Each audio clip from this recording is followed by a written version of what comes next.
So hi there, we're with another amazing woman. Her name is Maxeme, and I'm gonna let you introduce yourself. Let us know what you do. Great. I'm Max Tuchman. I'm the CEO and co-founder of Caribu.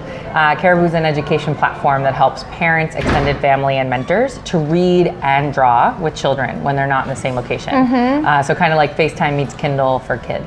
Yeah, and that's really important for families who've been brought apart. Like I'm thinking of migrants or or even, I mean, parents who travel a lot for work, grandparents that live in a different country, anyone who's divorced and shares custody of their kids, and especially military.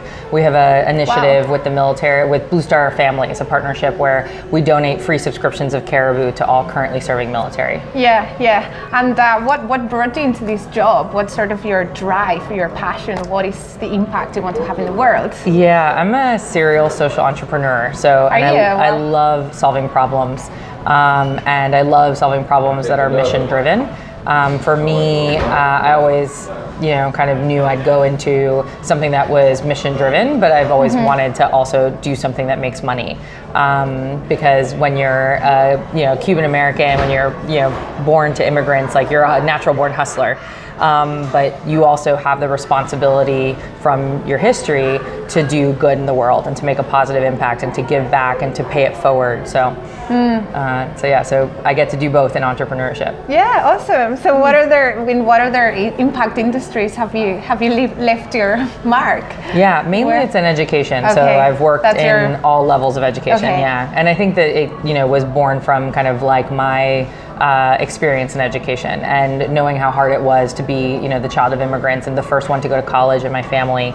I've just struggled so much in the education system for many various reasons. And recognized how important it is to make sure that a child's early childhood education is like just so strong, because that foundation will take you places, right? And I think that we spend a lot of time and money and resources trying to help kids fix problems that weren't set straight in the beginning. Right. And if we just get it right in the beginning, then we don't have to worry. We can focus on teaching kids like all these other things like arts and maker space, kind of maker tinkering and science, all these things that a lot of times get cut out because we haven't taught kids how to read and write properly. Right. Yeah. So it's where it makes more sense to intervene and where the money is going to deliver greater results in the long term. Exactly. Nice.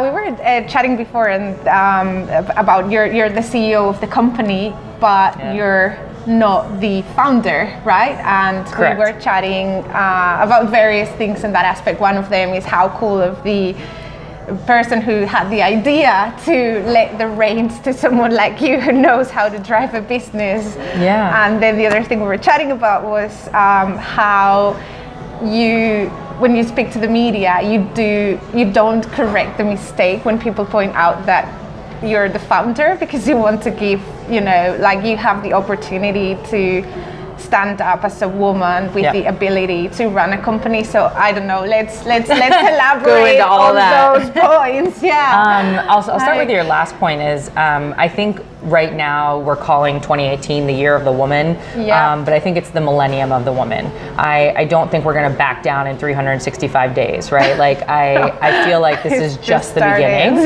This is just the beginning, because we as women, especially as a Latina, as a woman of color, I don't have the privilege to be humble.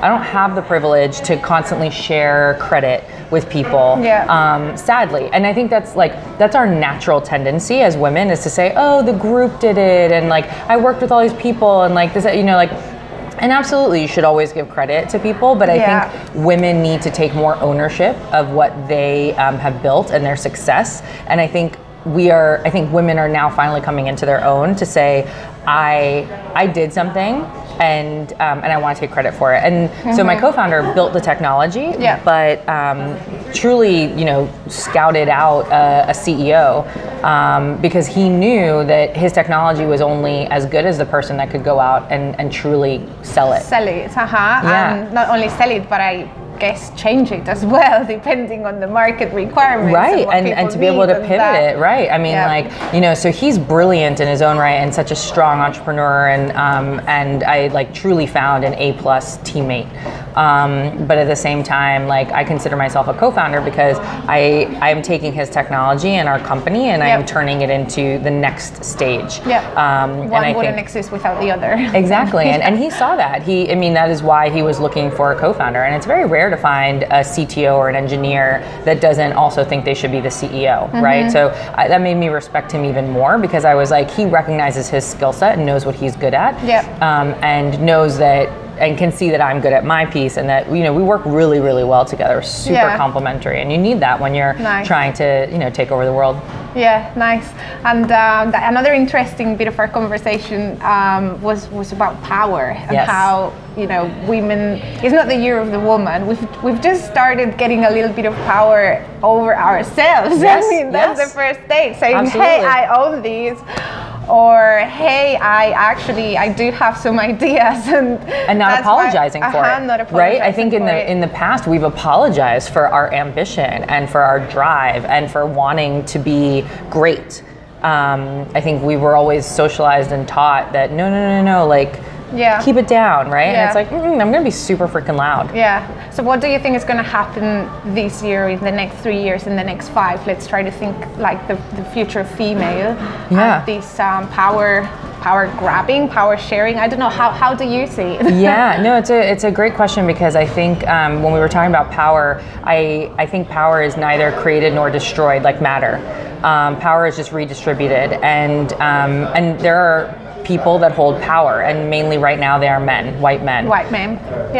And that's just how it is. And so for women to take on more power, we actually need white men to cede power, and that feels really tough. That hurts.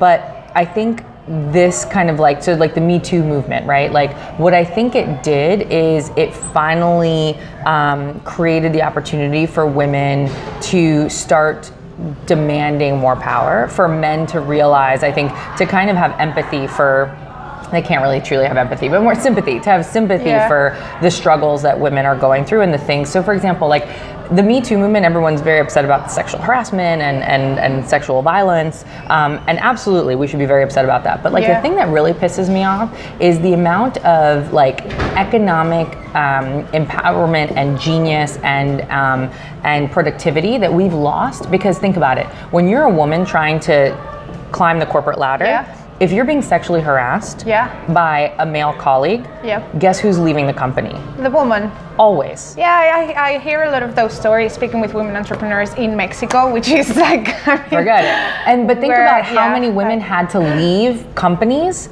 who could have been CEO had they been given the opportunity to like have a violence-free workplace. Yeah, it's an untapped economic potential. Like if women join the workforce in equal circumstances as men, the GDP would increase an incredibly amount. And it's not just about numbers. I mean, it's just about human potential, right? Right. They're cutting off.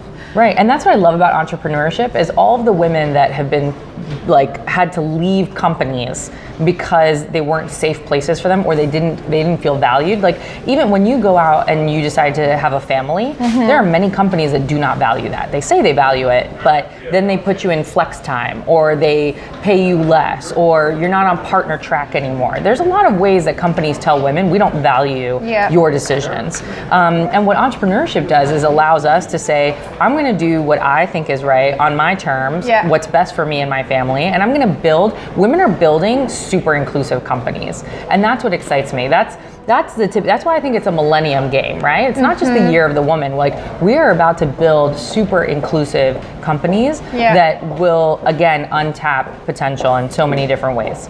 So the way I see it happening, just to close off, is that this year perhaps is. Well, last year was the year when we started talking about it, right? Yeah, that's the first step. Actually, that's harassment. I've had it. You've had it. Everyone's having enough, right? Enough. And perhaps this year we can keep making these conversations happen with other allies on the table and starting to think of how we can create something different. And from now onwards, there's no going back. There is no going back. And you know what? The biggest shift I've seen is, because I've been in the feminist movement, like I said, since I was born. Yep. And the biggest shift I've seen in the past year is that men are now having these conversations. Feminism, women's empowerment, equal pay. It's equal pay day, right? Equal pay, maternity, paternity leave, all of that has always been a woman's conversation. Rape prevention. We always are just talking to women. I'm sorry, but like men are in a lot of cases right, or the ones not paying me my salary, right? And so the thing, or the ones that are sexually harassing or creating violence. So like the fact that we are now having men have those conversations, I think is a huge step. Exactly. So let's all have these conversations because we want to. Like, it's not just women; it's also men. Men have to have the conversations, or they can't be our allies. Yeah. Awesome. Well, thank you so much for your time. Perfect. Yeah, thank you so much. Brilliant advice, and please do check her out. Where can we find you? Social media company. So please go to Caribu, Caribu.co. It's caribu.co. Awesome. Thank you. Thanks.